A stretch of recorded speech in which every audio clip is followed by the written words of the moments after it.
Time now for our rants and raves, starting with you, Dan. I have a rave for GQ, which made an absolutely hilarious error and then issued a completely stiff-necked, straightforward correction. Let's have a look at it.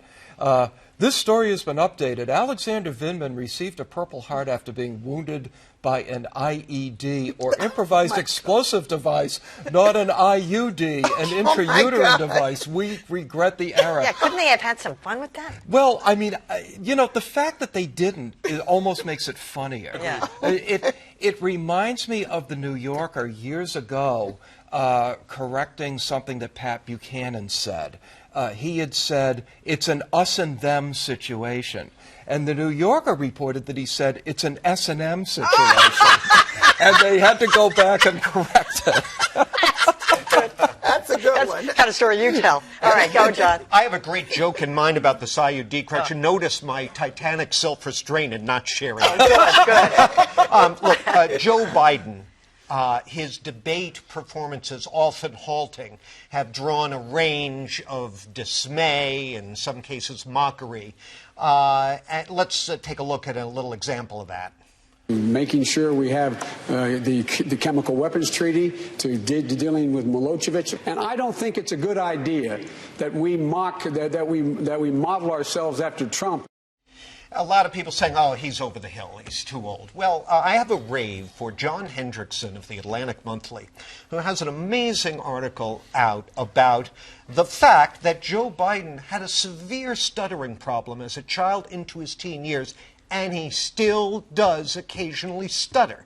Now, this is not to say, and the article doesn't claim, that that explains everything, otherwise he's sharp as a tack. In fact, it's a very nuanced piece written by someone who himself has a severe stutter, but absolutely must-reading. And you come away with it with certainly more compassion for Biden, not necessarily exculpatory compassion that, oh, well, he's certainly presidential timber now.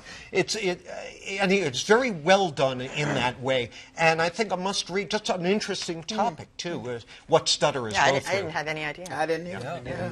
All right, Callie.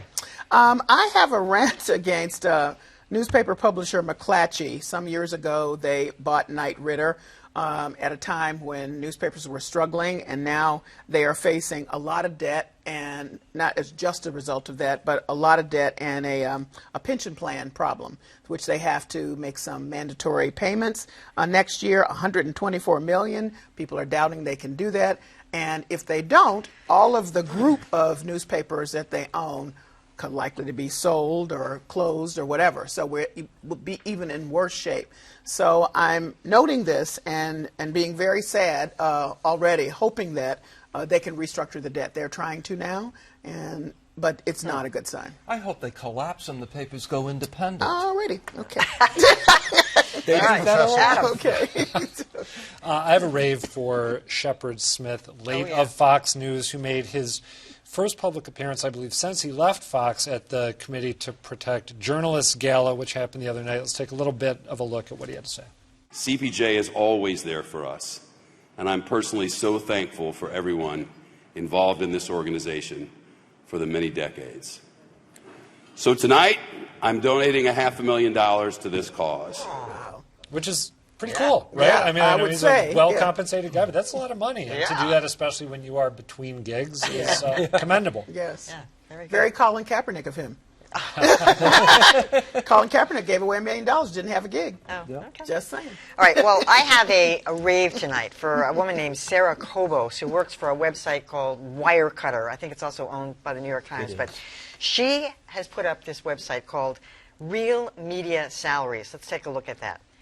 And so it's great to sort of follow along with this. So they've got hundreds and hundreds of people who post the publication they work for instance, there's a bunch of them for the Boston Globe. You can see them right there, like 15 or 20 for the Boston Globe. And then a little further down, it's 15 or 20 people, not $15,000 or $20,000. Yeah, and some of them are bogus. Like there's one that says like angry black columnist or something like that, and then it says $3,700. That's not real.